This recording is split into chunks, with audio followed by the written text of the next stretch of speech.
के अंतर्गत आज परम पूज्य भाई श्री संतोष सागर जी महाराज से हनुमानगढ़ के तीसरे पड़ाव में आज सेठ हंसराज मेमोरियल पब्लिक स्कूल में पहुंचे, जहां पर बच्चों को अपने मोटिवेशनल स्पीच के माध्यम से, अपने प्रेरणादायी वक्तव्य के माध्यम से बच्चों को प्रेरित करेंगे और यहां पर गीता की पुस्तकों का वितरण करेंगे। आइए विद्यालय से कार्यक्रम का अवलोकन करते हैं।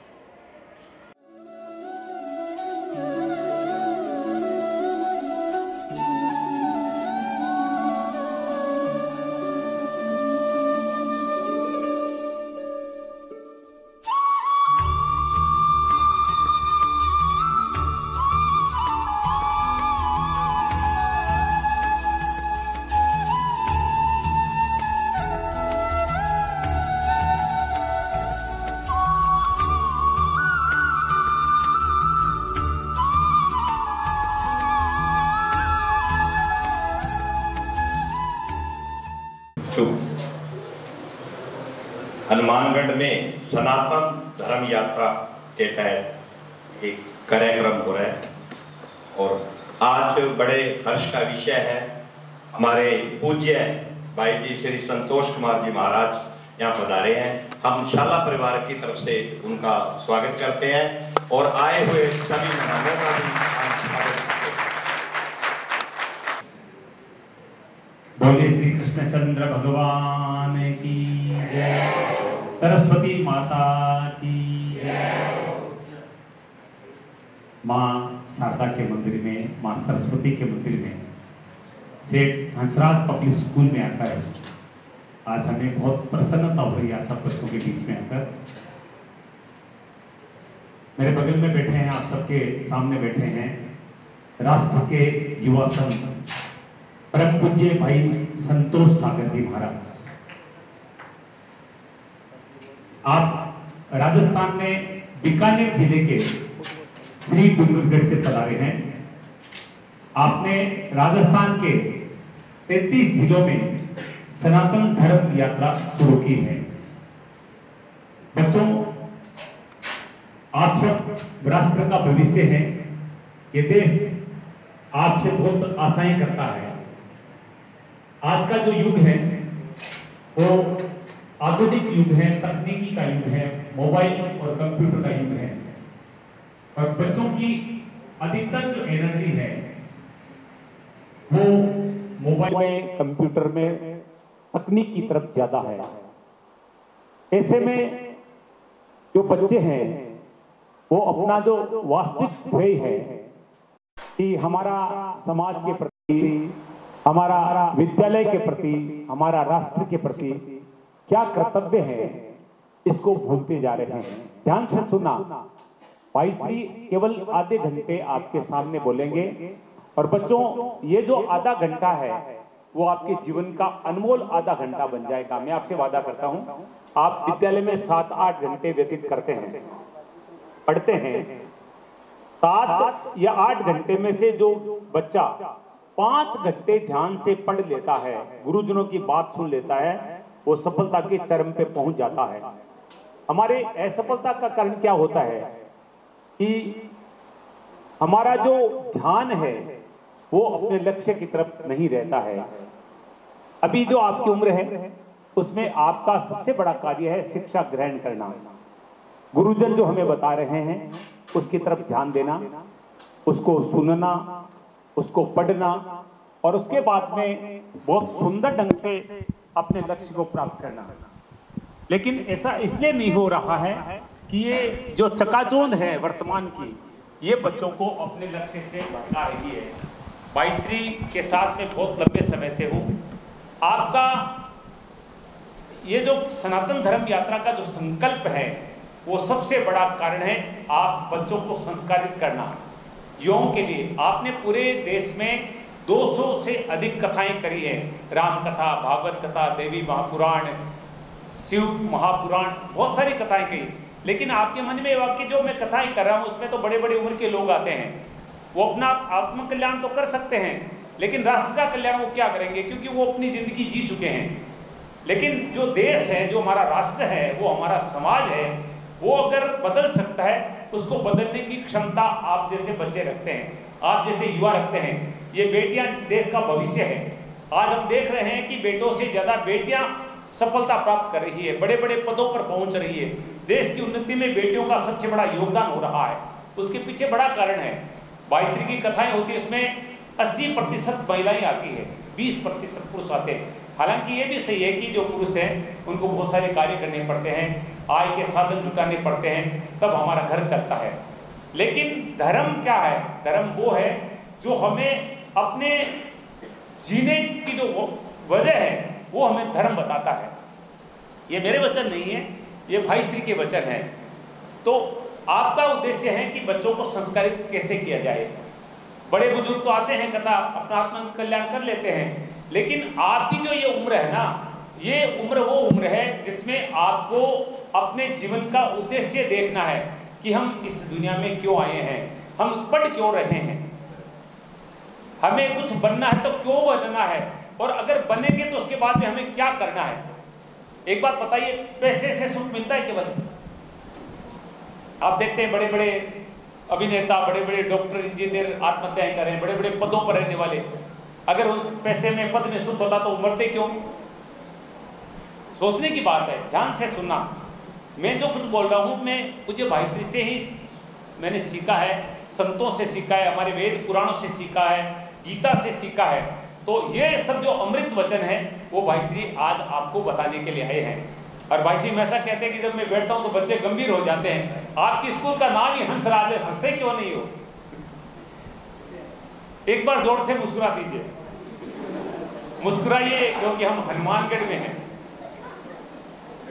क्या बात है, अब आप एकदम नॉर्मल हो गए। अब जो भाईश्री कहेंगे वो सीधा आपके दिल में उतरेगा और आपके जीवन को बदल देगा। तो मैं ज्यादा वक्त नहीं लूंगा। मैं परम पूज्य भाईश्री संतोष सागर जी महाराज के पावन श्री चरणों में नमन करते हुए आपसे प्रार्थना करता हूं कि हमारे राष्ट्र के भविष्य, ये प्यारे प्यारे जो बच्चे हमारे सामने बैठे हैं, उनको अपने अमृत वचनों से लाभान्वित करें और इनको अपने जीवन का जो वास्तविक ध्येय है उसे परिचित करें। पूज्य भाईश्री संतोष सागर जी महाराज।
एग्जाम चल रहे होंगे, हो गए क्या?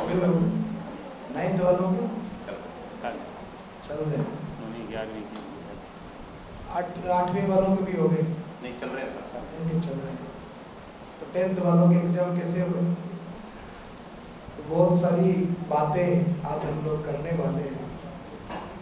अच्छा, आप लोग मुझे पहले ये बताएंगे कि आप सब लोग अपने जीवन में बैठे सर, बैठे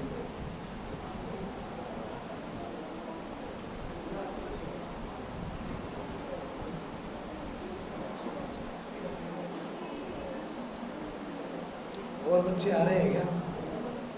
हाँ, हो रहा है साथ। हैं? हाँ, 5-7 बच्चे हैं। अच्छा, तो फिर उनके साथ में सब कुछ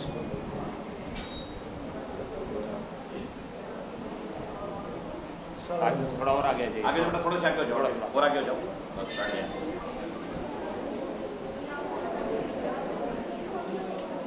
आगे जाओ बेटा, थोड़ा सा आगे हो जाओ, आगे। बस और आगे काम।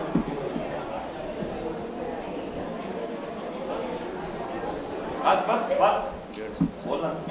इसको हटा दो, हटा दे हाँ इसको बेटा, इसको हटा दे, साइड में कर दे, मेज ये थोड़ा सा साइड में कर दे, पकड़ ले, साइड में कर दे, वहाँ साइड में कर दे। वो नहीं ठीक है, इसको भी हटा दो, ठीक है, सबका चेहरा दिखाई।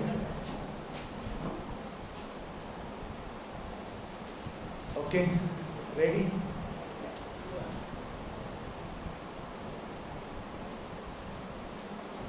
तो आप सब का जीवन का कुछ लक्ष्य है क्या? है? क्या लक्ष्य है? लक्ष्य मीन्स मोटिव, टारगेट है कुछ। आप अपने जीवन में कौन कौन सफल होना चाहता है? बड़ा आदमी बनना चाहता है, जीवन में आगे बढ़ना चाहता है, कौन कौन?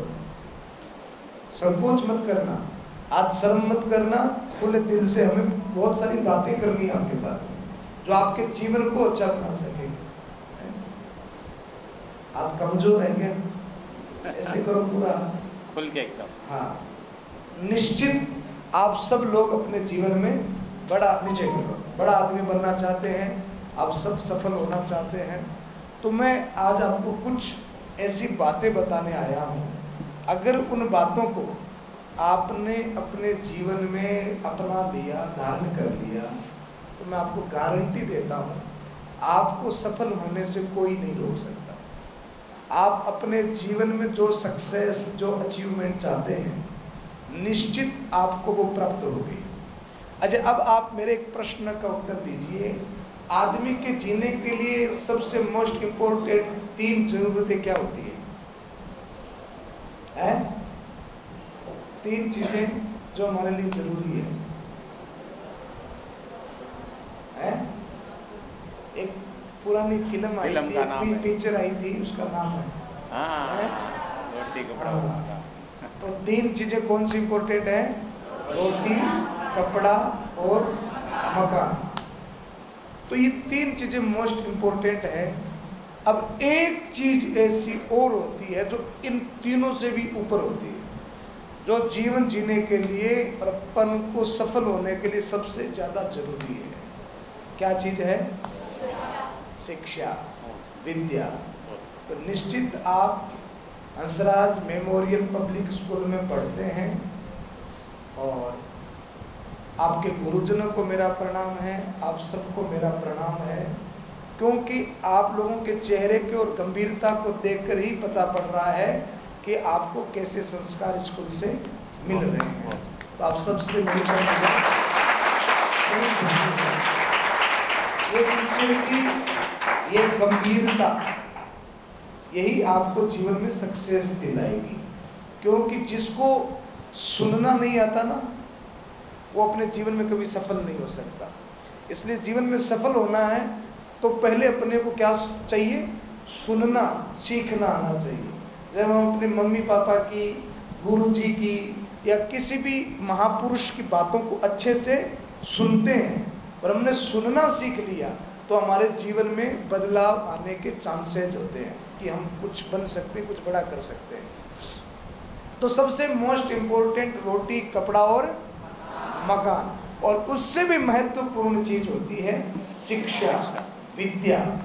तो शिक्षा वो दिन है, हमारे वेदों में कहा गया कि राजा पूज्यते स्वदेशे और विद्वान पूज्यते सर्वदेशे।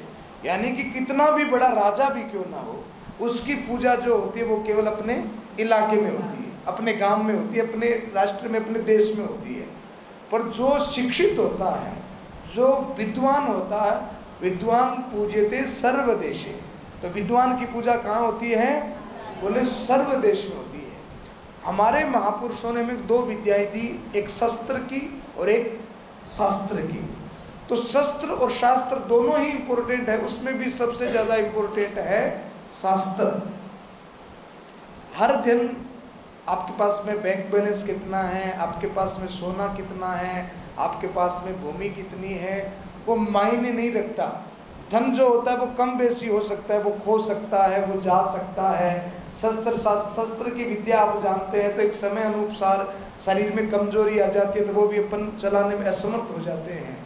पर विद्या धन ज्ञान धन एक ऐसा धन है, आप जिस क्षेत्र में, जहाँ पर, जिस देश में जहाँ जाएंगे वहाँ पर आपको ये धन ताकत देगा। और आपके जीवन में सबसे ज़्यादा काम अगर कोई चीज़ आएगी तो वो है आपकी शिक्षा। तो आदमी को जीवन में हमेशा सीखते रहना चाहिए, जीवन में अनुभव करता रहना चाहिए। हमारे अंदर एक हैबिट होनी चाहिए, एक आदत होनी चाहिए। कौन सी आदत? सीखने की। और जिसके जीवन में सीखने की आदत है वो हर जगह से, हर चीज से, हर अनुभव से कुछ ना कुछ सीखता है। छोटी छोटी बातें जो होती है उनको ऑब्जर्व करना सीखिए।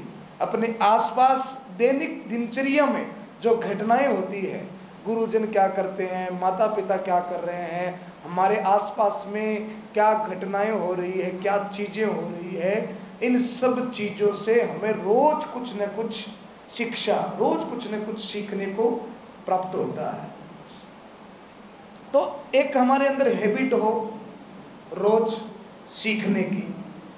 दूसरी, हमारे अंदर एक योग्यता हो। आप सबके अंदर, मैं गारंटी से कह सकता हूँ, आप सबके अंदर एक बहुत ही ज़्यादा महत्वपूर्ण टैलेंट है, खूबी है। तो आप में से कोई अपना अपना कोई टैलेंट शेयर कर सकता है कि मेरे अंदर ये टैलेंट है? आपने अपने टैलेंट को पहचाना है आज तक कि आपके अंदर क्या खूबी है? किसी के अंदर पढ़ाने की खूबी होती है, किसी के अंदर पढ़ने की खूबी होती है, किसी के अंदर बोलने की होती है, किसी के अंदर सुनने की होती है। तो हर आदमी के अंदर तरह तरह की खूबियाँ होती है। कोई फिल्म स्टार, मूवी एक्टिंग का शौक होता है, एक्टिंग की खूबी होती है। किसी के अंदर राजनेता की खूबी होती है। तो हर आदमी के अंदर अपना अपना एक टैलेंट छुपा हुआ होता है। तो सफल आदमी कौन होता है? बोले सफल आदमी वो होता है जो केवल दौड़ नहीं लगाता, केवल जो बता दिया वह नहीं करता, वो अपने टैलेंट को पहचानता है कि मेरे अंदर क्या खूबी है। वो अपने टैलेंट को पहचान लेता है। तो जिसने अपने टैलेंट को पहचान लिया वो जिंदगी में सफल हो जाता है। तो आज से, अभी से एक खोज शुरू करें, और वो खोज ये शुरू करें कि मेरे अंदर में क्या टैलेंट है, ऐसी कौन सी चीज़ है जो मैं सबसे बेहतर कर सकता हूँ, ऐसी कौन सी चीज़ है जो मैं सबसे अच्छी कर सकता हूँ। उस टैलेंट को हमें खोजना है। और जिस दिन आपको आपका टैलेंट मिल गया कि इस चीज़ को मेरे से बेहतर कोई और नहीं कर सकता, आप समझो उसी दिन आप सफल हो गए। जिस दिन आपने अपने टैलेंट को पहचान लिया, ये खूबी हमारे अंदर होनी चाहिए। एक बंदर, एक हाथी, एक मछली, एक कुत्ता, इन चारों का टैलेंट अलग अलग है कि नहीं? अब इनको एक प्रतिस्पर्धा, कंपटीशन दे दिया जाए कि चलो जो सबसे पहले पेड़ पर चढ़ेगा उसको बहुत सारा बड़ा इनाम मिलेगा, तो इस कंपटीशन में कौन जीत जाएगा? कौन जीत जाएगा? बंदर जीत जाएगा। इसका मतलब ये तो नहीं बना कि हाथी कमजोर है, इसका मतलब ये तो नहीं बना कि कुत्ता कमजोर है। अभी दौड़ लगानी हो तो कौन जीत जाएगा? है? अब पेड़ पर चढ़ना है तो बंदर जीत जाएगा। मछली तो बेचारी बाहर ही नहीं आ पाएगी क्योंकि मछली भी उस कंपटीशन में है। इसका मतलब है कि मछली को तो आत्महत्या ही कर लेनी चाहिए, मर जाना चाहिए, क्योंकि वो तो हार गई। पर मछली का अलग टैलेंट है, बंदर का अलग टैलेंट। अब तैरने की प्रतिस्पर्धा हो तो कौन जीतेगा? और बंदर हार जाएगा कि नहीं हार जाएगा? तो हमें जिस दिन हमारा टैलेंट पता पड़ गया कि हमारे अंदर क्या खूबी है, पेड़ पर चढ़ने की खूबी है कि तैरने की खूबी है कि दौड़ने की खूबी है, जिस दिन हमें ये पता पड़ जाता है उस दिन हम लोग अपने जीवन में सफल हो जाते हैं। अच्छा, सफल होने के लिए आप ये कभी मत सोचना कि मुझे अच्छे मम्मी पापा नहीं मिले, मेरी सारी सुविधाएं नहीं मिली, मुझे अच्छा स्कूल नहीं मिला, मुझे सफल होना था, मुझे ये सारी व्यवस्थाएं नहीं मिली। कई बार लोग अपनी कमजोरी को ढकने के लिए दूसरों को दोष दे देते हैं। मेरे मम्मी पापा ने मुझे नहीं पढ़ाया, मुझे अच्छी स्कूल में नहीं पढ़ाया, मुझे उस स्कूल में भेजा होता तो मैं ये कर देता, वो कर देता। तो ये सारी जो बातें हैं वो बेवकूफ़ों की बातें होती हैं, सारी बातें बेवकूफ़ों की होती है।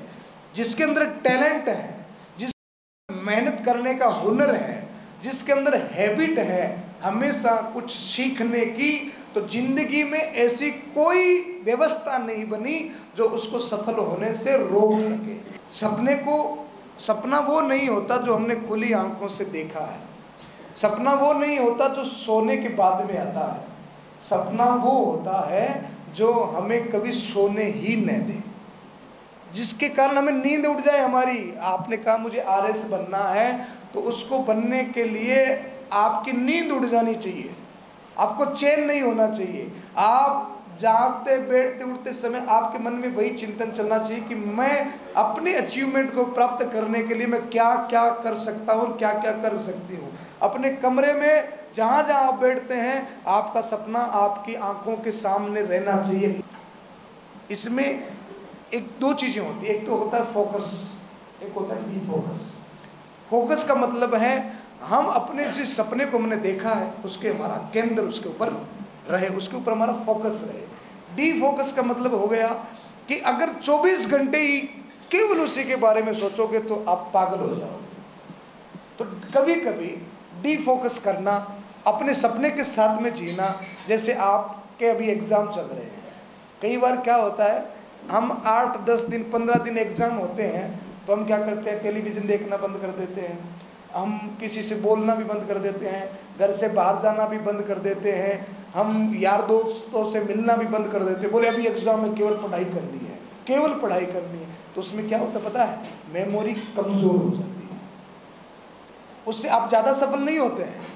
आपको फोकस तो करना ही करना है, पर दिन में जिस कार्य को आप लेकर चल रहे हैं उसके साथ में घंटे 2 घंटे 3 घंटे डीफोकस भी करना होता है। यानी कि अपने दिमाग को रिलैक्स देना। और दिमाग को रिलैक्स कैसे मिलता है, हमारे यहाँ पर शास्त्रों में 5 महाभूत बताए गए हैं। कितने 5 महाभूत? 5। कोई नाम बता सकता है मुझे? ये आपके जीवन की बहुत उपयोगी बात है। 5 महाभूत कौन से हैं, कोई बता सकता है? अच्छा, 5 ज्ञानेंद्रियां कौन सी होती है, कोई बता सकता है? आपने पढ़ा नहीं 3री 4थी क्लास का सब, तुम बता बेटा। 5 ज्ञानेंद्रिय, ये तो उनके गुण हैं, ये तो उनके गुण है। ज्ञानेंद्रिय किसे कहते हैं? जिनसे सुना जाए, कान, जिनसे बोला जाए, जिनसे आंख, कान, नाक, जीभ और चमड़ी, ये क्या है? 5 ज्ञानेंद्रियां हैं। ऐसे ही 5 महाभूत होते हैं जिनसे हमारा ये शरीर बना। 5 महाभूत कौन से? पृथ्वी, जल, आकाश, वायु और तेज, ये 5 महाभूत हैं। अब इन 5 महाभूतों का हमारी बॉडी के ऊपर इतना इफेक्ट है, इतना असर है कि आप जो अचीवमेंट चाहते हैं, जो सक्सेस चाहते हैं, उस सक्सेस में इन 5 महाभूतों का बहुत बड़ा सहयोग है। इनके बगैर आप अपनी सक्सेस को प्राप्त नहीं कर सकते। आप गधे की तरह कितनी मेहनत करते रहो, रात दिन पढ़ते रहो, पर जब तक इन 5 चीज़ों से हम नहीं जुड़ेंगे तब तक आपको वो चीज़ें नहीं मिलेंगी। एक बात बताएं, डीफोकस का मतलब है दिमाग को रिलैक्स करना। दिमाग रिलैक्स कब होता है? आप 3 घंटे से लगातार पढ़ रहे हो, आप बोरिंगनेस महसूस कर रहे हो, आपको पढ़ रहे हो एक क्वेश्चन को बार बार पर वो याद नहीं हो रहा है, इसका मतलब है आपका दिमाग थक चुका है। अब उसके ऊपर ज़्यादा आप जोर दोगे तो वो डिमेज हो जाएगा, वो आपको ज़्यादा फायदा देने वाला नहीं है। उस समय आपको ज़रूरत पड़ती है एक एनर्जी की, एक पावर की, ताकि आपका दिमाग तुरंत वापस ठीक हो जाए, स्वस्थ हो जाए और पूरी एनर्जी के साथ आप दोबारा से पढ़ सके।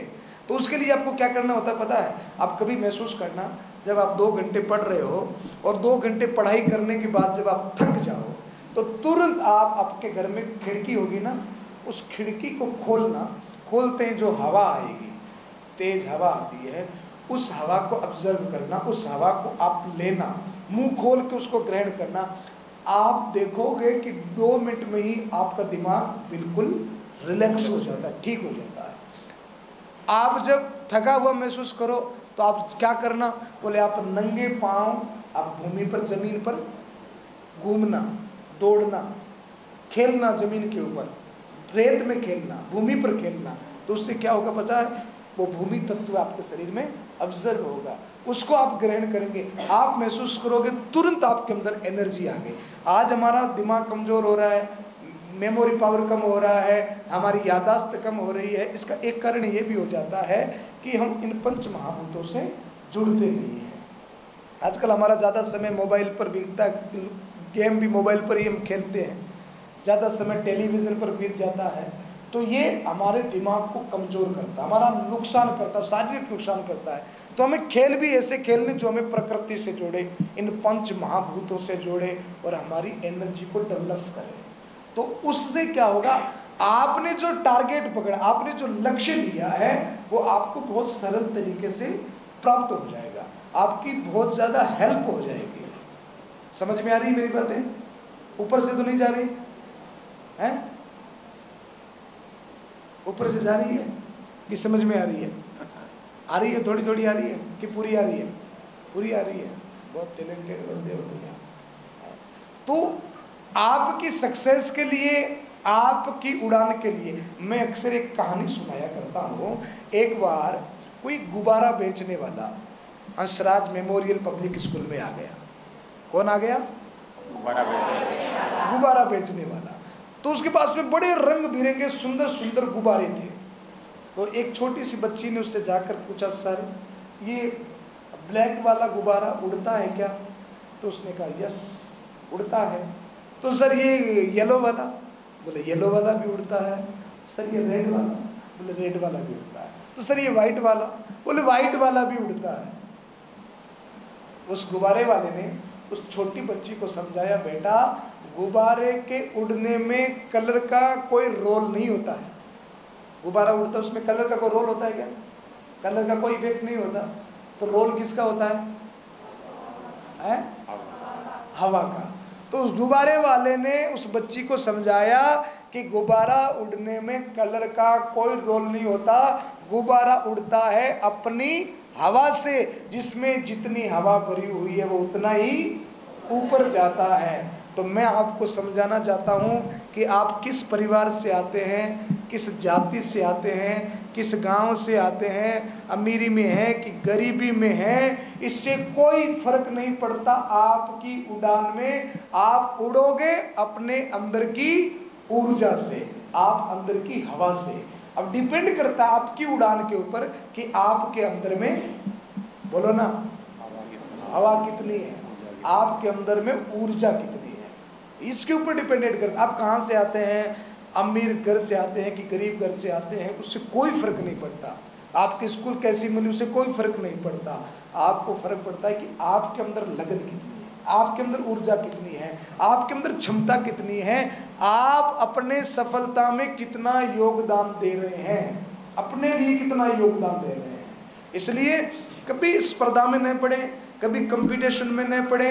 आप अपने लक्ष्य को ध्यान रखें, अपने टारगेट को ध्यान रखें और उसको लिख कर रखें कि मुझे ये करना है, मुझे ये बनना है। उस सपने को जिए, और जीने का समय कब है? अभी है। अभी लगभग आप सबकी उम्र मेरे हिसाब से 14 से 20 साल के बीच में समथिंग। सब कितनी उम्र है? तो 14 से 20 साल की उम्र आपके पास में अभी है, रनिंग में है। और मोस्ट इम्पोर्टेंट टाइम होता है 25 ईयर्स का। कितने साल का? 25। Golden time. अपने ब्राइट फ्यूचर के लिए सबसे मोस्ट इम्पोर्टेंट टाइम कितना है? 25 साल का।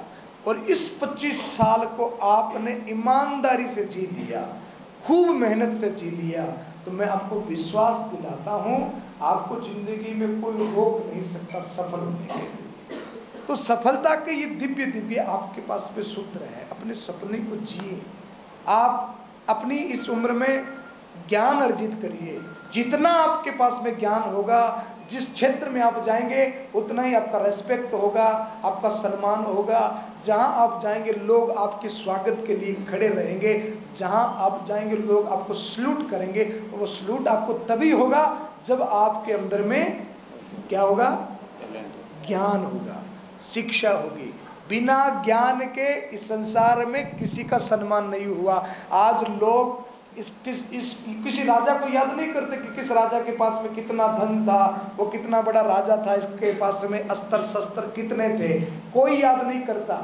पर जीरो का आविष्कार किसने किया, याद करते कि नहीं करते? देखो सबको पता है ना, किसने किया? आर्यभट्ट ने किया। तो आप आर्यभट्ट को क्यों याद करते हो? क्योंकि उसके अंदर ज्ञान था।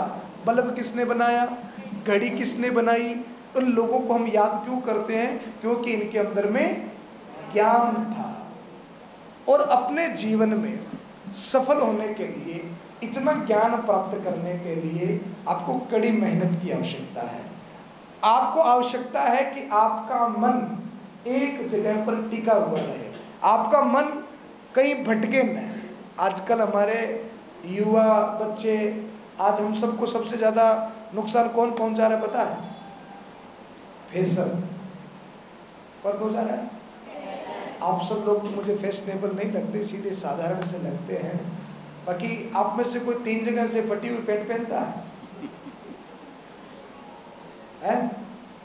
पसंद है क्या आप में से किसी को 3 जगह से घुटने पे से हैं? और कई वो बच्चों वो ऐसे कटिंग करवाते हैं इधर से। क्या आप कौन सी कटिंग बोलते हो उसे? हैं? Side cutting. जैसे नाई कटिंग करता करता बीच में सो गया हो, है साइड कटिंग। तो हमारा सबसे ज़्यादा नुकसान करता है फैशन। तो जितना इससे 25 साल के बाद में, अगर आपने 25 साल ईमानदारी से पढ़ाई कर ली ना, तो 25 साल के बाद में आपको जो चाहिएगा वो आपके आगे पड़ा रहेगा। अभी मेहनत कर ली तो। और अभी अगर फैशन में पड़ गए, मोबाइल के चक्कर में पड़ गए, तो 25 साल तो आप मम्मी के पापा के मोबाइल से आप आनंद ले लोगे, बाकी उसके 25 साल के बाद में आपका पूरा जीवन बहुत दुखी हो जाएगा। इस बात को आपको समझना होगा। एक बात बताइए, आपके घर में छोटे बच्चे हैं क्या? 3 साल के, 4 साल के हैं? समथिंग सबके घर में हैं।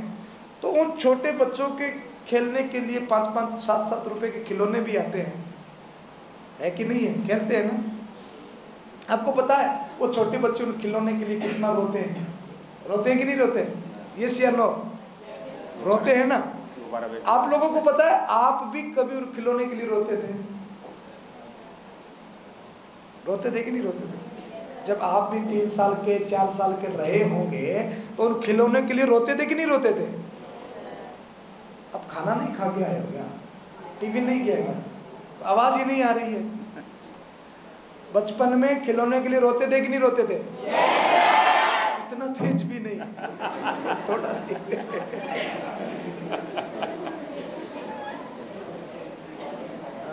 थोड़ा सा आया आपने। हाँ, तो छोटे बचपन में हम खिलौने के लिए रोते थे ना। अब वही खिलौना जिसके लिए आप बचपन में कभी रोते थे, अभी वो आपको लाकर दे दिया जाए। आपका क्या नाम है? नवजोत। आपको अभी वो खिलौना लाकर दे दिया जाए कि ये लो, तो आप उसे खेलोगे? क्यों? क्यों नहीं खेलोगे? पहले तो आप रोते थे उसके लिए, आप क्यों नहीं खोलोगे? क्यों? ये फर्क कहां पर आ गया? बैठ जाओ बेटा। ये फर्क कहां आया? बुद्धि में। अब आप इतने बड़े हो गए, इतना ज्ञान आपने ले लिया, आपको ये पता पड़ गया कि ये मेरे काम की चीज नहीं है, ये 5 रुपए का खिलौना मैं क्या करूंगी। आपकी बुद्धि में थोड़ा सा विकास आ गया, आप थोड़े बड़े हो गए, आप समझदार हो गए। पर आप अभी तक पूरे समझदार नहीं हुए। क्यों? क्योंकि आप अभी ये सोच रहे हैं कि इधर से मैं कटिंग करा लूँगा तो बहुत बढ़िया लगूंगा, है? आप ये सोच रहे हैं कि मैं वो पैंट पहन लूँगा। कई मेरे बच्चे लड़के ऐसे पैंटें पहनते हैं नीचे पड़ गिरती रहती है, तो बार बार ऐसे करते रहते हैं। कईयों की तो चड्डी भी ऐसे दिखाई देती रहती है, तो उसको ये लगता है कि मैंने कोई बहुत बड़ा तीर मार लिया ऐसी पैंट पहन के। उसको ये लगता है कि मैंने ये ऐसी कटिंग करा के बहुत बड़ा कुछ प्राप्त कर लिया है। अब हमें ये लगता है कि मम्मी का थोड़ी सी देर मोबाइल मिल जाए, पापा का थोड़ी सी देर मोबाइल मिल जाए तो बड़ा आनंद आता है। थोड़ा मोबाइल कोई ढंग का मेरे पास आ जाए तो मुझे ये खुशी हो जाएगी। यानी कि अभी भी हमारी हालत उस बच्चे की जैसी है। अब उस बच्चे को ये समझाओ, आप 4 साल के बच्चे को ये समझाओ कि ये 5 रुपए का खिलौना बेकार होता है, इससे कोई फर्क नहीं पड़ता। उसके समझ में आएगा क्या? आपकी भी कंडीशन वही है। आपको मम्मी पापा कहते हैं मोबाइल मत छेड़ो, इससे तुम्हारा समय खराब हो रहा है। गुरुजी कहते रहे पढ़ाई करो, ये मत करो, तो आपके समझ में नहीं आ रहा है ना। आपको लगता है ये ऐसे बकवास कर रहे हैं, थोड़ा सा चला लेते हैं, थोड़ी सी ऐसे कटिंग करवा लेते हैं। यानी कि हमारी दशा वैसी की वैसी है जो उस 5 साल के बच्चे की है। तो अभी भी आप बच्चे ही हो। बच्चा किसे कहते हैं बताओ? फुल डेफिनेशन ऑफ चिल्ड्रन, बच्चा किसे कहते हैं पता है? अरे भाई इतना क्यों सोच रहे हो? बच्चे को बच्चा कहते हैं, इसमें कौन सी बड़ी बात होती है? इतना दिमाग लगाने की कहाँ जरूरत है? मैं आपसे कहूँगी आदमी किसे कहते हैं? मैं आपसे कहूँ ऊँट किसे कहते हैं? तो इतना दिमाग लगाने की कहाँ जरूरत है? बच्चा किसे कहते हैं? बोले जिसे बचा बचा के रखा जाए। कभी मम्मी बचा बचा के रखती है, ऐसे मत करो, ये मत खाओ, यहाँ मत जाओ। कभी गुरुजी कहते हैं कि ये मत करो, ये ऐसा करो, ये मत करो। जो बार बार हमें शिक्षा देते रहे, हमें बचा बचा के रखा जाए, तो उसे बच्चा कहते हैं।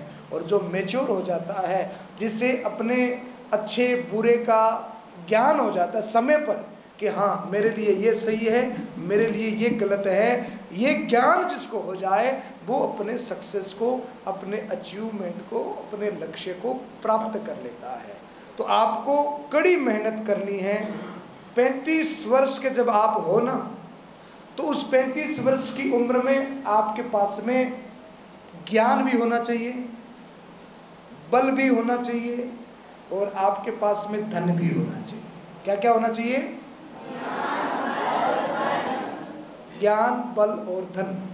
और अच्छा, ये ज्ञान, बल, धन कैसे प्राप्त होता है पता है? स्कूल में मेहनत करने से तो ये सब चीज़ें प्राप्त होती ही होती है। उसके अलावा भी हमारे शास्त्रों में कहा है आयुर्विद्या यशोर बलम नित्य पादोपसेवनम। 4 चीज़ें होती है ना। एक तो आयु, हमारी लंबी आयु, आयु, विद्या, यश और बल, ये 4 चीज़ें हमारे पास में होनी चाहिए। आपने कभी अभिमन्यु का नाम सुना है? कौन थे अभिमन्यु? अर्जुन के पुत्र थे। तो कहते हैं कि जब अभिमन्यु युद्ध करने के लिए गए रण क्षेत्र में, तो अभिमन्यु छोटे से ही थे, ज़्यादा बड़े नहीं थे, पर वो बहुत हिम्मत वाला था। अभिमन्यु जब लड़ने के लिए जा रहे थे, तब अपने मामा जी को ना, अभिमन्यु के श्री कृष्ण भगवान उनके मामा जी हैं, तो भगवान कृष्ण को अभिमन्यु ने प्रणाम किया। अभिमन्यु प्रणाम करके जब जाने लगा, तो अपने दादा अर्जुन को भी प्रणाम किया, द्रौपदी को भी प्रणाम किया, सबको प्रणाम किया। तो सबने अभिमन्यु को एक आशीर्वाद दिया, विजयी भव। सबने क्या आशीर्वाद दिया? विजयी भव का मतलब तुम्हारी जीत हो, ये सबने आशीर्वाद दिया। अंत में आकर अभिमन्यु ने प्रणाम किया अपने मामा जी श्री कृष्ण को। तो श्री कृष्ण को प्रणाम किया, तो श्री कृष्ण ने उनको आशीर्वाद दिया यशस्वी भव। क्या दिया? यशस्वी भव। तो द्रौपदी मैया को थोड़ा सा कष्ट हुआ, बोले मेरा बेटा युद्ध में लड़ने के लिए जा रहा है, तो इसको तो विजय की आवश्यकता है, तो इसको विजय का आशीर्वाद देना था। तो श्री कृष्ण ने द्रौपदी से कहा, द्रौपदी हार या जीत इंपॉर्टेंट नहीं होती है। आदमी जब किसी कार्य क्षेत्र में जाता है, 2 जने अगर लड़ते हैं तो निश्चित एक को तो हारना ही पड़ेगा। लड़ना बड़ी बात होती है, मेहनत करना बड़ी बात होती है, फेल होना या पास होना ये एक अलग विषय है, पर कम से कम अपनी मेहनत तो पूरी करें। मेहनत ही नहीं की तो लड़ना बड़ी बात नहीं है, हार या जीत बड़ी बात नहीं है, लड़ना बड़ी बात है। तो भगवान श्री कृष्ण ने क्या आशीर्वाद दिया? यशस्वी भव। यशस्वी भव। अब तो अभिमन्यु को यशस्वी भव का आशीर्वाद मिला। श्री कृष्ण द्रौपदी से कहने लगे, द्रौपदी हारना या जीतना अलग बात है, पर जो काम हमने किया है उस काम से हमको यश मिलना चाहिए। तुम्हारा बेटा जीतेगा कि हारेगा ये तो मैं नहीं जानता, पर मैं इतना जानता हूं कि शास्त्रों में अभिमन्यु का जो नाम है वो बड़े गर्व के साथ में लिया जाएगा, इसलिए मैंने इसको आशीर्वाद दिया है यशस्वी भव का। तो आप कौन सा काम करते हैं उससे कोई फर्क नहीं पड़ता, पर आप काम को कैसे करते हैं उससे बहुत बड़ा फर्क पड़ता है।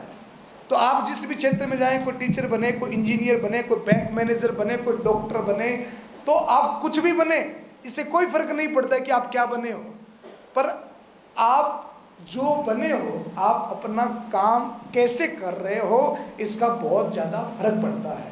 एक तो होता है डॉक्टर, बहुत सारे हैं, और एक होता है गुड डॉक्टर। तो दोनों में कितना फर्क आ गया, बोलो ना।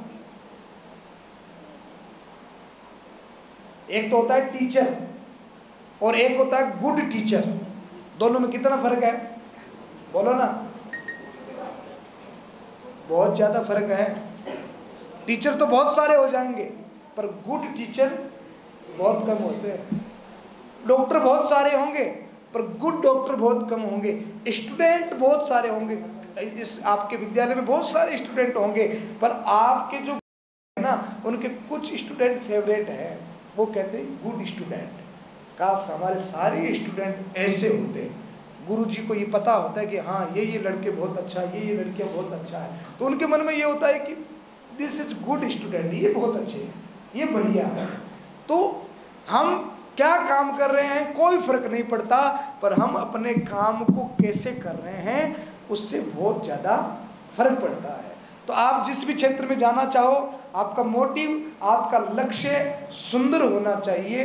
और अब मैं आपको सफलता के 3 सूत्र दे रहा हूँ, आपको ये तीनों चीज़ें प्राप्त करनी है। करोगे कि नहीं करोगे? करो तो बताओ, नहीं तो नहीं बताऊंगा। 3 चीज़ें आपको लेनी है। आपने अभी तक 150 किताबें तो पढ़ ली होगी ना, पढ़ी कि नहीं पढ़ी? और आप जब भाई साहब आप मैनेजर बनोगे, आप आरएस बनोगे, आप इंजीनियर बनोगे, तब तक आपको हजारों किताबें और पढ़नी होगी। तो ये हजारों किताबें पढ़ने के बाद में आपका बुद्धिबल तेज हो जाएगा। पर आज मैं आपको एक किताब और बता के जाता हूँ। ये किताब किस किस के घर में है मुझे बताइए तो। बच्चे आप जानते हो उसको? कौन सी किताब है? श्रीमद् भगवत गीता। आप में से किसी ने पढ़ा इसको? किसी ने नहीं पढ़ा? ये किसने लिखी पता आपको? किसने बोली? किसी को नहीं पता? फोटो है इस पे, लिखी है।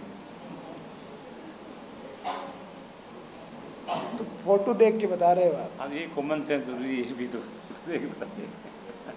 किसने लिखी और किसको कही? अर्जुन को। किस समय कही? महाभारत के युद्ध में। कितने साल पहले की बात है ये? समथिंग 5600 साल पहले की बात है। 5000 साल पहले की ये किताब है। और कहने वाला कौन है? श्री कृष्ण। और श्री कृष्ण कौन है?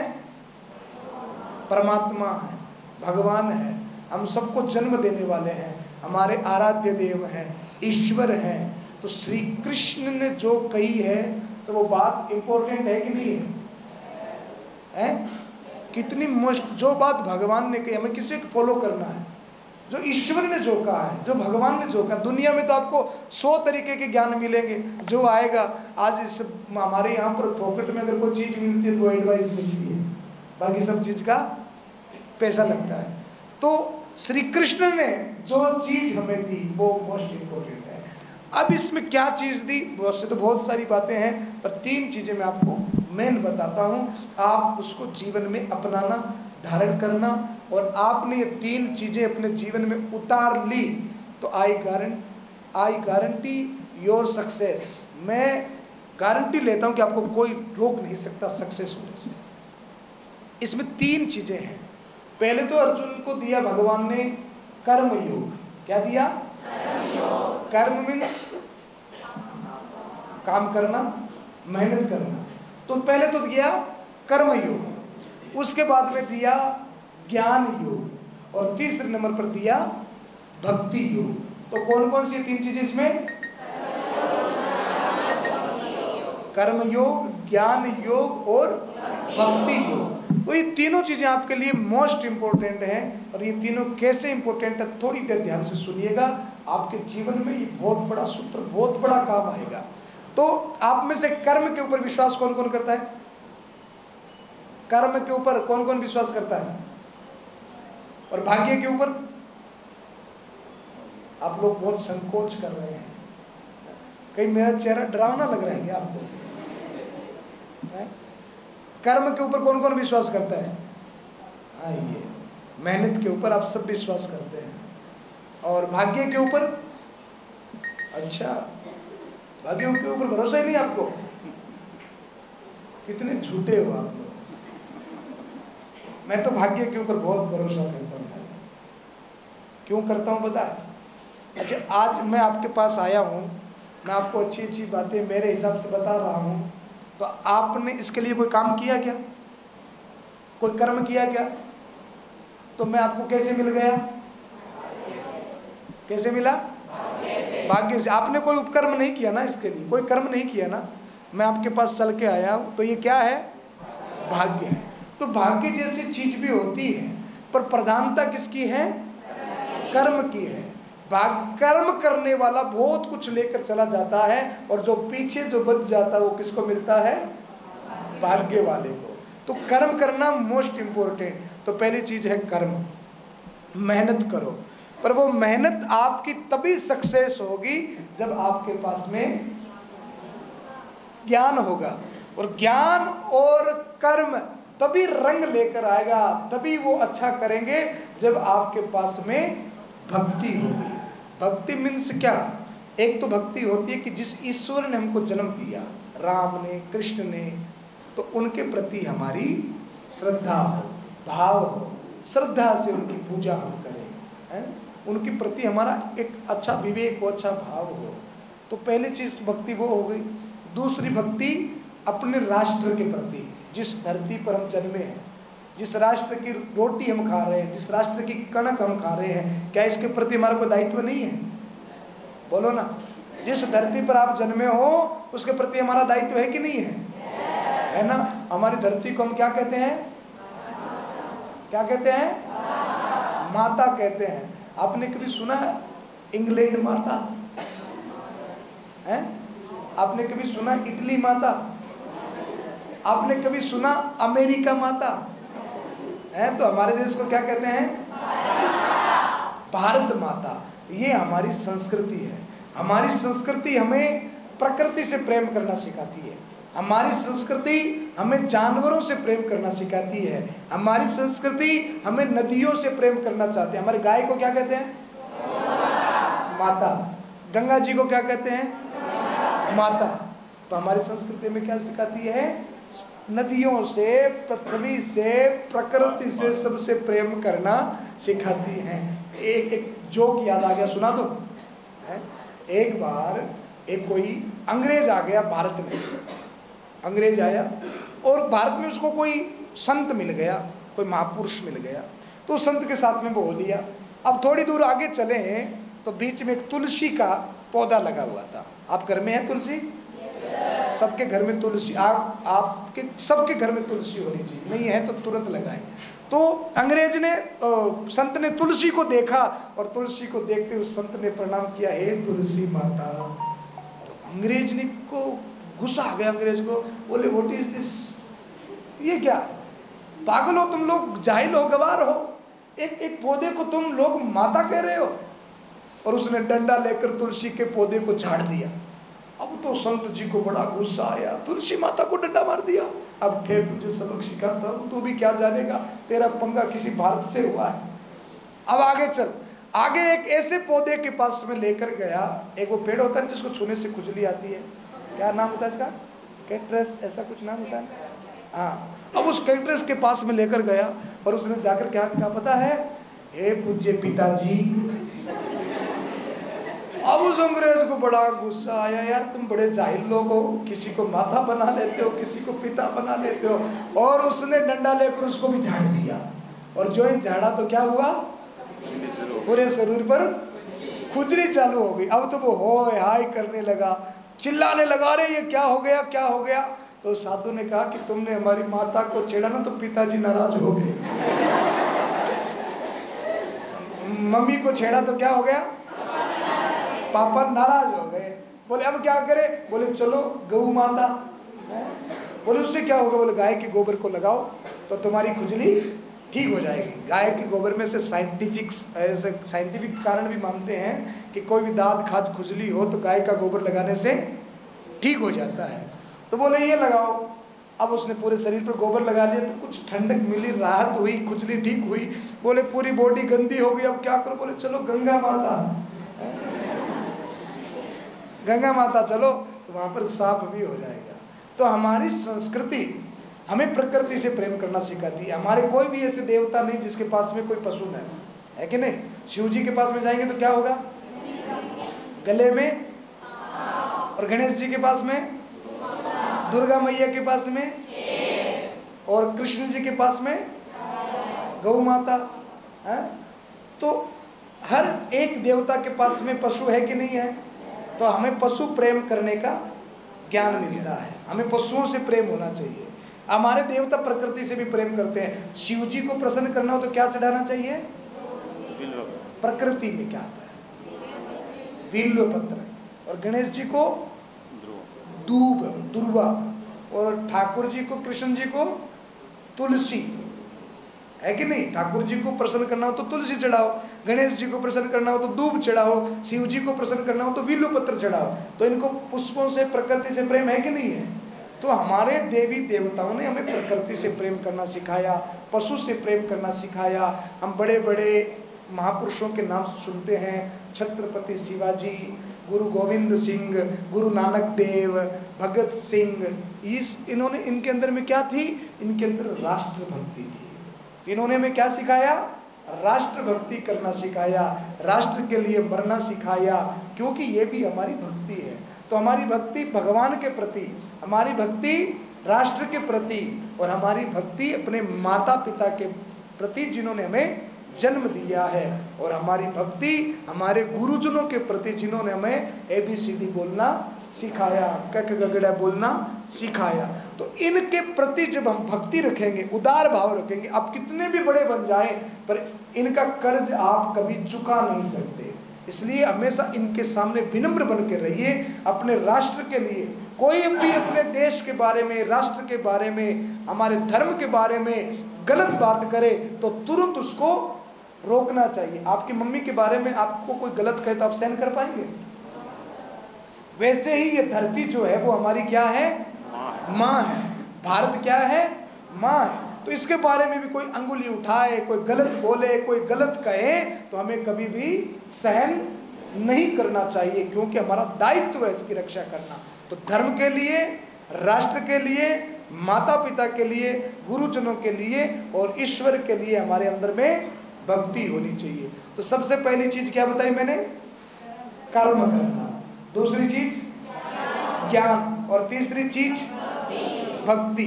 तो ये तीनों चीजें आप में से किसी एक के अंदर भी आ गई तो आप मेरी बात के ऊपर विश्वास करना, आपको जिंदगी में सक्सेस होने से कोई नहीं रोक सकता। आप वो बनेंगे जो लाखों में एक होता है। हर आदमी सक्सेस नहीं होता, हर आदमी नरेंद्र मोदी प्रधानमंत्री नहीं बनता, हर आदमी कोई बड़ा अफसर या बड़ा साइंटिस्ट नहीं बनता। लाखों में एकाध बनता। वो कौन बनता है, जो मेहनत करता है, और ये तीनों चीजें उसके अंदर होती है, ज्ञान योग, कर्म योग और भक्ति योग। और ये तीनों चीजें आपके अंदर आएगी इस किताब को पढ़ने से। क्या नाम है इसका, श्रीमद् भगवत गीता। इसके अंदर 700 श्लोक हैं। एक एक श्लोक के अंदर इतना गूढ़ रहस्य भरा हुआ है जीवन को दिव्य बनाने के लिए। जिसने इस किताब को समझ लिया, पढ़ लिया, याद कर लिया, उसको सफल होने से कोई ताकत नहीं रोक सकती। हाँ, इसको समझना बड़ा कठिन है, एक साथ में समझ में नहीं आएगा। रोज एक एक दो पेज पढ़ेंगे, मम्मी से, गुरुजनों से पूछेंगे कि इसमें क्या लिखा हुआ है, भगवान कृष्ण हमसे क्या कहना चाहते हैं, ज्ञान योग का क्या मतलब है, कर्म योग का क्या मतलब है, ये सब चीज़ें आपको पूछनी पड़ेगी। याद करना है इसको, संस्कृत में है, सरल करना है इसको, तो आजकल यूट्यूब का साधन है। यूट्यूब पर आप लिखेंगे श्रीमद् भगवत गीता ऑडियो, तो उसका ऑडियो आ जाएगा, कानों में उसको लगाकर सुनो और साथ में इसको पढ़ते रहो, तो ये सरल भी हो जाएगी, याद भी हो जाएगी, और इसके साथ साथ में रोज इसको समझने की कोशिश करो। और जिस दिन ये किताब आपके समझ में आ गई, उस दिन आपका जीवन बिल्कुल चेंज हो जाएगा, बहुत दिव्य हो जाएगा। तो आप कोशिश करेंगे इसको पढ़ने की? पढ़ेंगे? प्रॉमिस? तो मैं आज आपको ये गिफ्ट देकर जाऊंगा, लोगे मेरा गिफ्ट? और फिर क्या करोगे लेकर? या फिर घर ले जाकर कहीं ऊपर, या फिर नानी दादी को कहीं लो पढ़ो है? ये मैं आपके लिए देखकर जा रहा हूँ। अच्छा, गिफ्ट जो होता है वो क्या होता है? अनमोल होता है, उसका कोई मोल नहीं होता। और जीवन में सबसे इंपॉर्टेंट चीज होती है किताबें। जो आदमी अपने बुक से, किताबों से प्रेम नहीं करता ना, वो अपने आप से भी प्रेम नहीं कर सकता, क्योंकि ये हमारा जीवन बनाती है। तो किताबों से प्रेम करना सीखें। और ये भगवत गीता दुनिया की सबसे बड़ी मनोचिकित्सक किताब है, जो आपके जीवन को बदल सकती है। तो आप निश्चित इस किताब को पढ़ेंगे। मैं आपको गिफ्ट देके जा रहा हूँ, आप इस किताब को अपने पास में रखना सदैव। और आपके जो भी मित्र हो ना, किसी का बर्थडे हो, जन्मदिन हो, या कोई खुशी का माहौल हो, आपको किसी को गिफ्ट देना हो तो क्या देंगे? दुनिया में इससे ज़्यादा सुंदर कोई गिफ्ट नहीं हो सकता। ये सबसे बड़ा वेलफेयर है।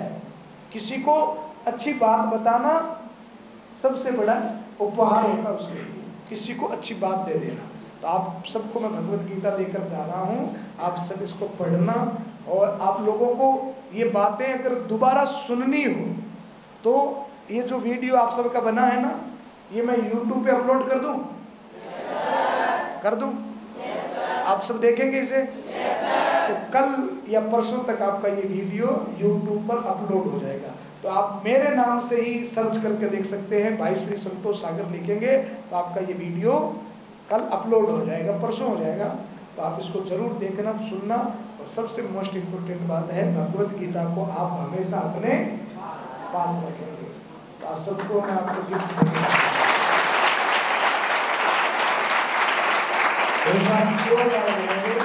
भारत माता की सनातन धर्म की, कृष्णचंद्र भगवान की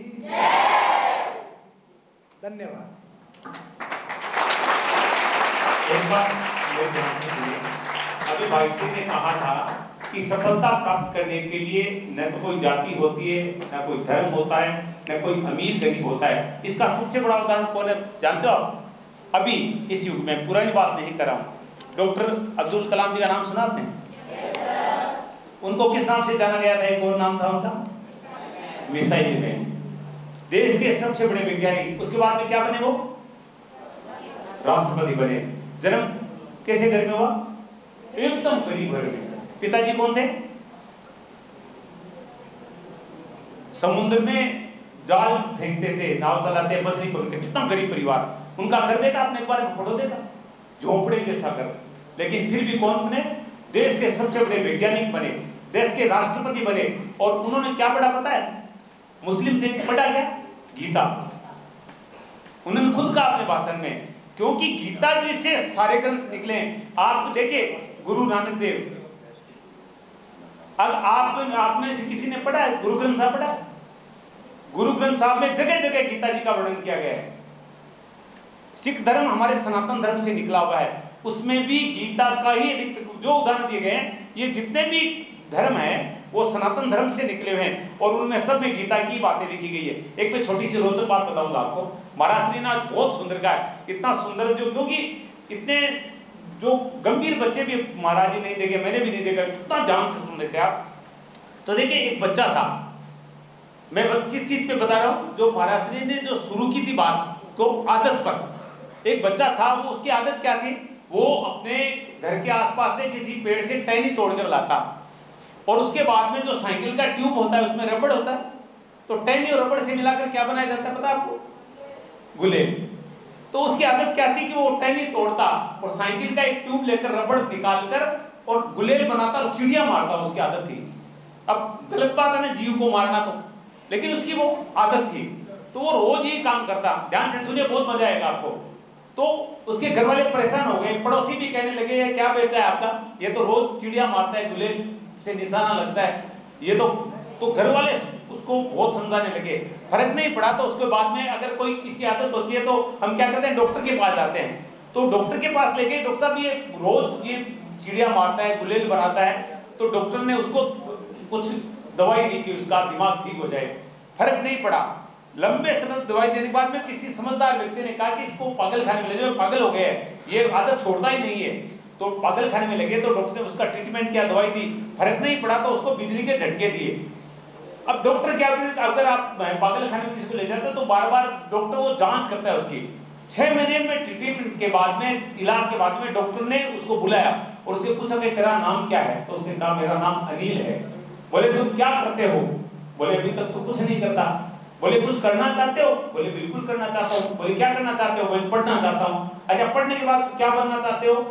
बोले कि मैं तो व्यापारी बनना चाहता हूँ। क्योंकि हर पढ़ने वाला डॉक्टर इंजीनियर नहीं बनता, कोई व्यापारी बनता है, कोई किसान बनता है, कोई सीए बनता है, डॉक्टर बनता है, इंजीनियर बनता है, क्योंकि हर काम का अपना महत्व है। तो उसने कहा मैं व्यापारी बनना चाहता हूँ। बोले क्या व्यापार करोगे? बोले मैं फैक्ट्री लगाना चाहता हूँ। बोले क्या फैक्ट्री लगाना चाहते हो? बोले मैं जो ये है ना पायजामे, टी शर्ट, स्पोर्ट्स में, उनकी फैक्ट्री लगाना चाहता हूँ। अच्छा, उसके बाद में क्या करोगे? बोले शादी करूंगा, बच्चे होंगे, खूब व्यापार करूंगा। फिर क्या करोगे? बोले एक दिन क्या करूंगा, अपनी फैक्ट्री में से एक पजामा लूंगा, उसमें से नाड़ा निकालूंगा, टहनी तोड़ूंगा, चिड़िया मारूंगा। डॉक्टर ने कहा कि इसके अंदर जुनून है, ये इसकी आदत है, और आप लोग समझे नहीं, ये निशानेबाज है। अगर इसको खेल में ले जाकर निशानेबाजी में डाला जाए तो ये भारत के लिए स्वर्ण पदक जीत सकता है। उसने स्वर्ण पदक जीता और एशियाड में। तो ये आदत थी। अब हमारे अंदर जो टैलेंट है उसको अगर घर वाले नहीं पहचाने तो आप घर वालों को बताएं कि मैं ये बनना चाहता हूँ। जरूरी नहीं है कि आप अच्छे व्यापारी खिलाड़ी, आप खिलाड़ी भी बन सकते हैं। सचिन तेंदुलकर को कौन नहीं जानता है? तो जो टैलेंट, भाईश्री का कहने का मतलब है अपने अंदर का जो टैलेंट है उसको पहचानो। जो आपको बनना है अपने गुरुजनों को, अपने माता पिता को बताओ, और जो टैलेंट के ऊपर चलकर जो शिक्षा ग्रहण करता है वो सफलता को प्राप्त करता है। इसलिए अपनी पढ़ाई को अपनी आदत बना लो। अगर आज भाईश्री ने गीता का ज्ञान आपको दिया है तो इसको भी आदत बनाने, छुट्टियां एक महीने की रहेगी। भाईश्री ने केवल 15 दिन में पूरी गीता को याद कर लिया था। अब देखिए, ये डॉक्टर नहीं बने, इंजीनियर नहीं बने। अब बताओ डॉक्टर इंजीनियर को कितना लोग जानते हैं? आपके हनुमान के डॉक्टर को जानते हैं आप? बीमार होते तभी जाते हो ना। लेकिन भाई संतोष सागर जी महाराज को पूरा देश जानता है, क्योंकि इनके अंदर क्या टैलेंट था? इनको टैलेंट था ज्ञान अर्जित करने का। आध्यात्मिक जो ज्ञान है, हमारे वेद पुराण, उनको पढ़ने का एक टैलेंट था। उसको पढ़ा और अपने अंदर ग्रहण किया और फिर उसको लोगों को बताने लगे, समझाने लगे। अब ये चीजें पढ़ने से सबसे बड़ा चीज क्या होता है पता आपको? आपको मन में एक शांति प्राप्त होती है।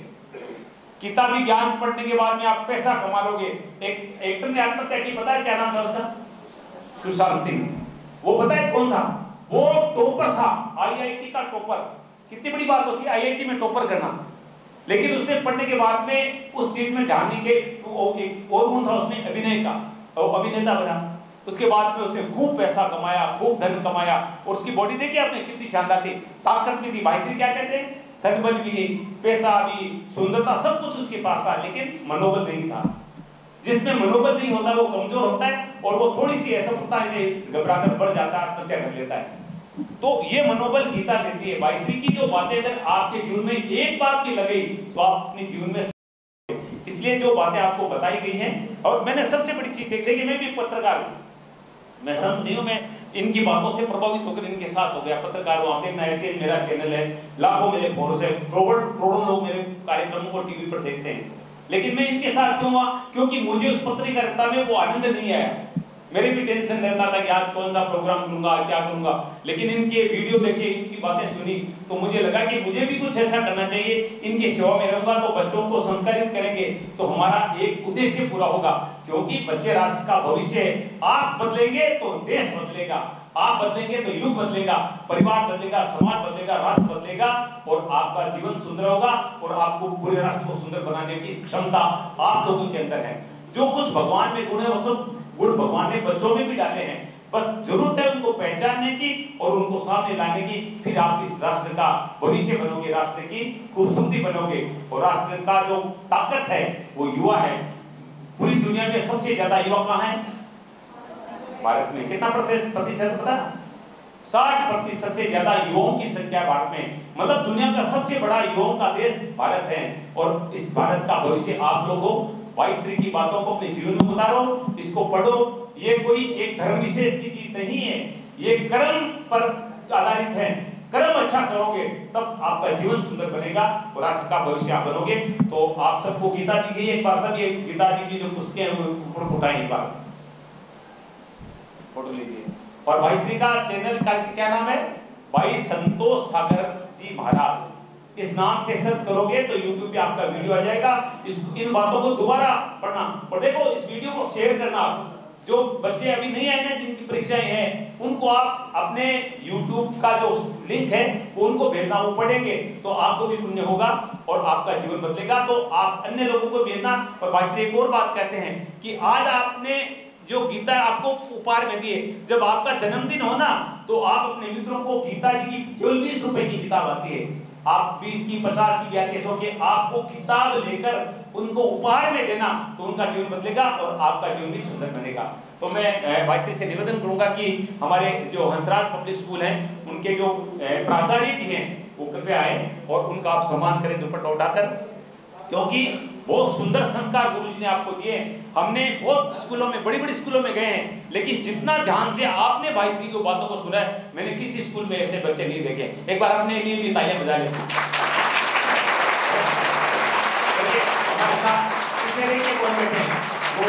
सबसे लोकप्रिय हनुमानगढ़ के विकास जी गुप्ता देखिए, पूरा हनुमानगढ़ उनको जानता है। वो डॉक्टर भी नहीं है, इंजीनियर भी, लेकिन क्या करते हैं? समाज सेवा करते हैं। और जो समाज की सेवा करता है, साथ में गौरव जी भी हैं, हमारे सतीश जी गोयल हैं, बहुत सारे देखिए पीछे जो आपके चेहरे पर इनके कितना तेज है, क्योंकि जो अच्छा कार्य करता है उनका चेहरा जो है सूर्य के समान चमकता है। तो आप ये अच्छा कार्य करेंगे तो आपके चेहरे पर तेज आएगा और पूरा हनुमानगढ़ तो आपको जानेगा ही। तो मैं प्राचार्य जी का सम्मान करने के लिए भाईश्री से निवेदन करूंगा।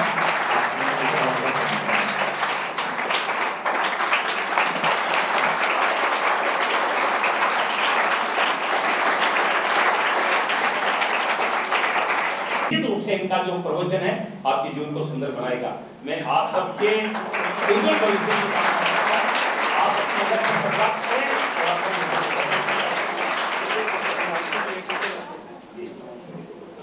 जी। हिमांशु जी का सम्मान करेंगे भाईश्री।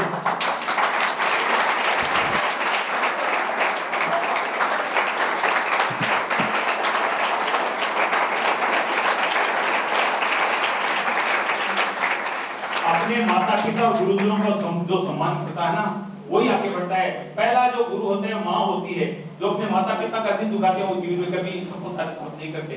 गुरुजनों का सम्मान करते हैं वो आगे बढ़ते हैं।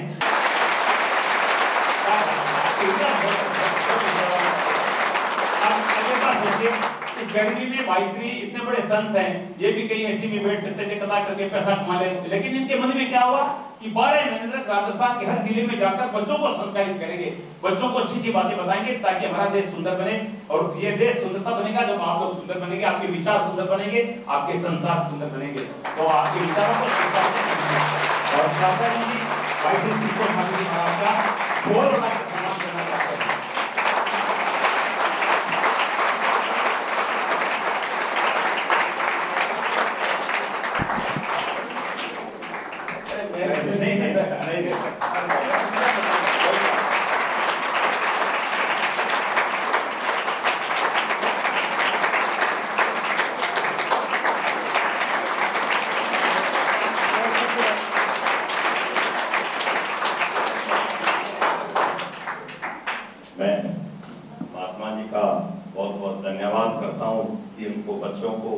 अच्छी बातों के बारे में बताया।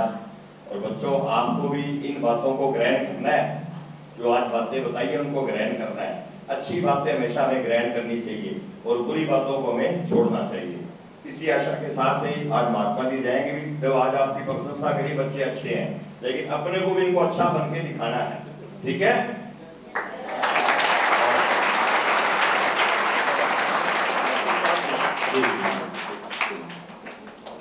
हमारी बच्ची है जी, आईना आ जाए, इसने सामान्य वर्ग में टॉप किया है।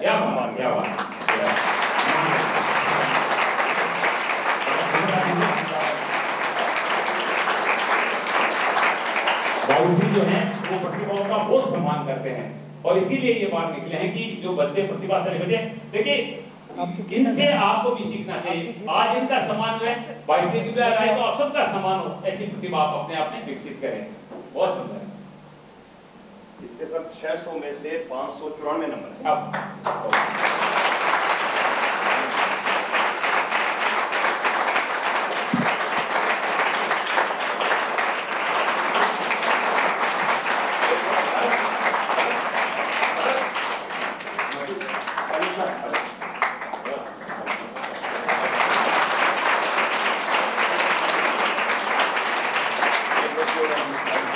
बिल्कुल ये भी बहुत ध्यान से सुन रही थी। और देखिए वाइसली क्या कहता, जो सुनता है वो सीखता है। ये सुन रही थी इसलिए वो टैलेंटेड है, पता चल जाता है, मैं आगे देखकर पता चल जाता है। ये बच्चा बहुत ध्यान से सुन रही थी वाइसली की बातों को। बहुत बहुत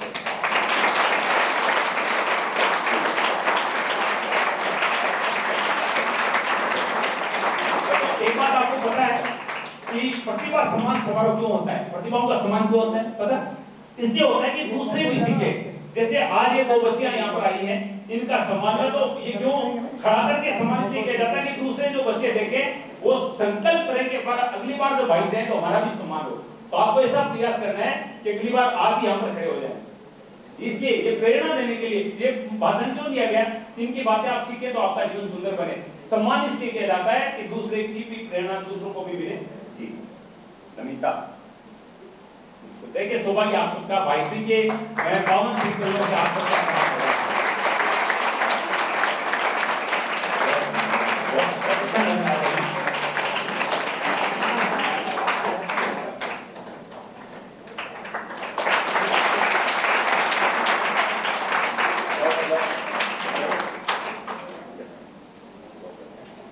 निकिता, नमिता, नमिता का हमारा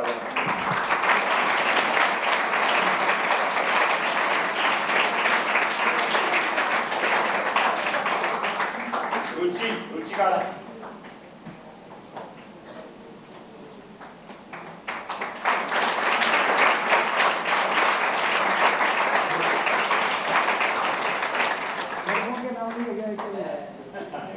रेखा,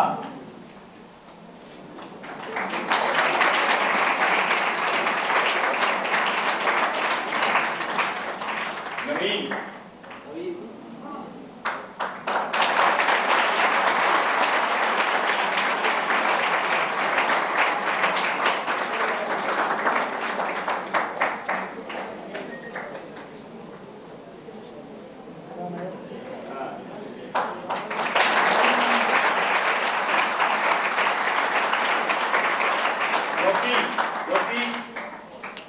ज्योति, 10वीं क्लास,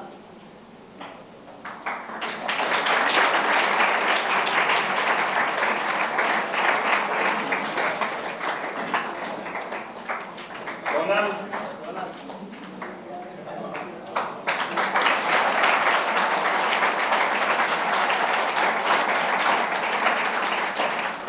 हरमन, 11वीं साइंस, हरमन,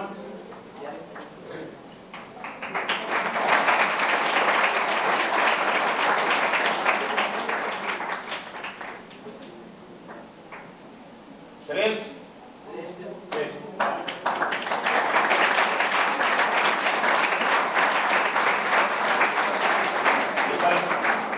जूडो में गोल्ड मेडल लिया।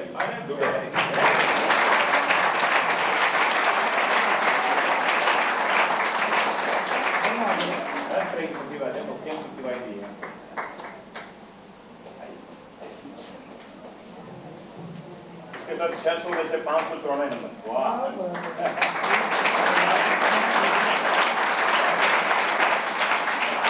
राजकुमार, 8वीं क्लास में राजकुमार, राजकुमार, कुलदीप, दोनों कुलदीप,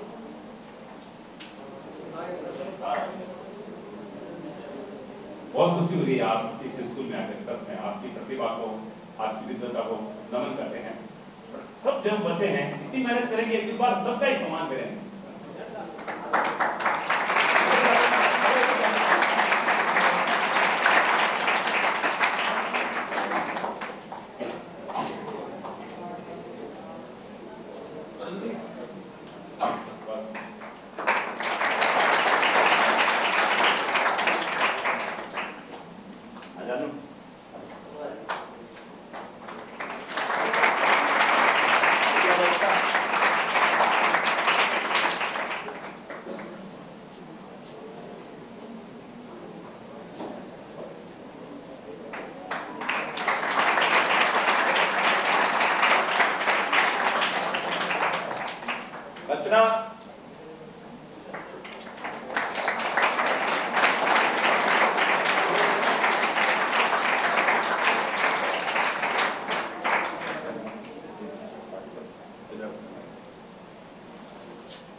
राहुल,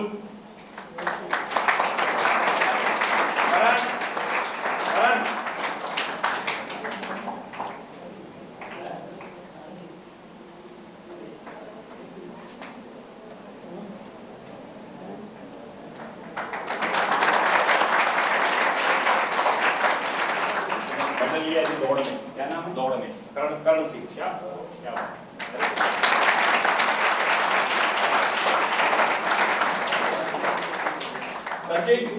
सचिन आजा, मुस्कान आजा।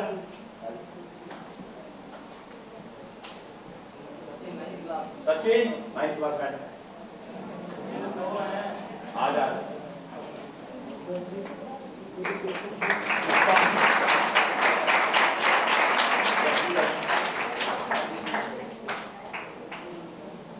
जसप्रीत सिंह सर, जसप्रीत सिंह क्या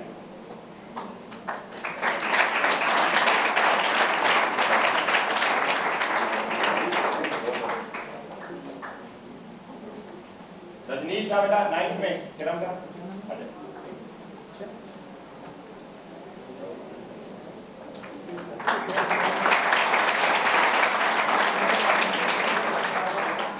मुस्कान कंवर 10वीं में।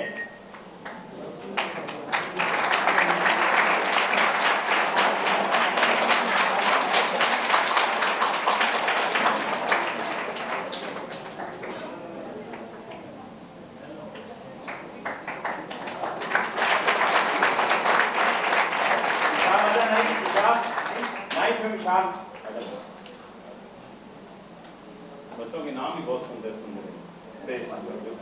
खुद भी बड़ा सुंदर।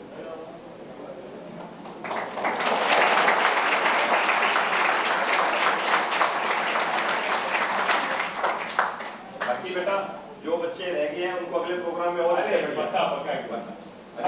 तुम्हें और देंगे। ये प्रोग्राम तुम इनसे कम नहीं हो, तुम भी इनसे आगे हो, तुम इनसे भी कम नहीं हो, बल्कि इनसे प्रेरणा लेके अपने को और आगे जाना है। ठीक है? भाई जी ने आपको बहुत बताया कि एक तरीके से बात करना हम जाते जाए। ये श्रीफल देखकर मुझे एक बात याद आ गई। एक बार कोई व्यक्ति डॉक्टर के पास गया, वो बीमार था, तो डॉक्टर साहब ने कहा कि देखो तुम फल खाया करो, फल खाओगे तो तुम्हें ताकत मिलेगी, तुम्हें ऊर्जा मिलेगी, विटामिन मिलेगा। बोले फल खाने छिलके से ही खाने। तो चला गया। 10 दिन बाद में वापस आए तो मुंह से दांत टूटे और मुंह से खून बह रहा था।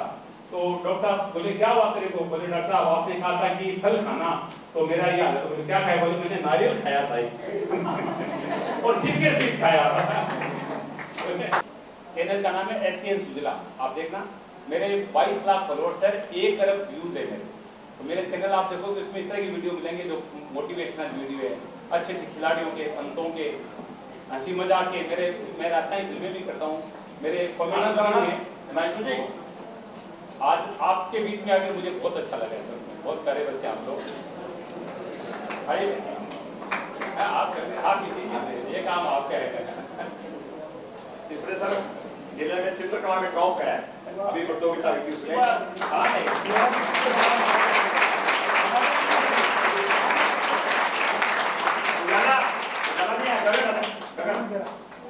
मेरा चित्र बना देंगे। सेकंड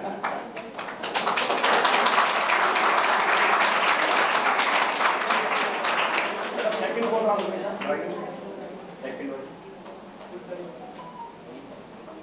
मनीष भाई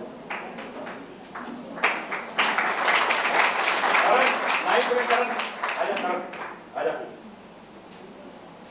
सर आप हमारे फोटोग्राफर के नंबर ले जाना आपके फोटो ये एल्बम बना के देंगे आप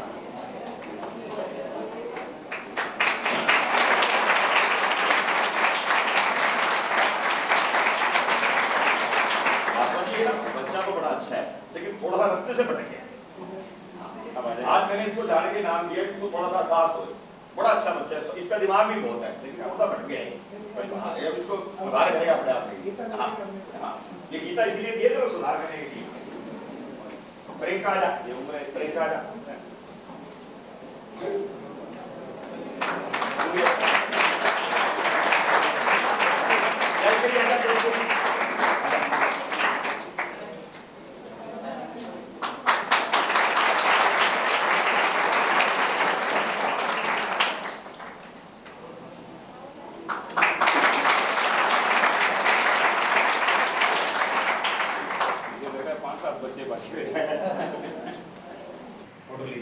और भाई श्री का चैनल का क्या नाम है? भाई संतोष सागर जी महाराज। इस नाम से सर्च करोगे तो YouTube पे आपका वीडियो आ जाएगा। इन बातों को दोबारा पढ़ना और देखो इस वीडियो को शेयर अन्य लोगों को देना। और भाई श्री एक और बात कहते हैं कि आज आपने जो गीता आपको उपहार में दिए, जब आपका जन्मदिन हो ना, फोटो लीजिए। और भाई श्री का चैनल का क्या नाम है? भाई संतोष सागर जी महाराज। इस नाम से सर्च करोगे तो YouTube पे आपका वीडियो आ जाएगा। इन बातों को दोबारा पढ़ना और देखो इस वीडियो को शेयर।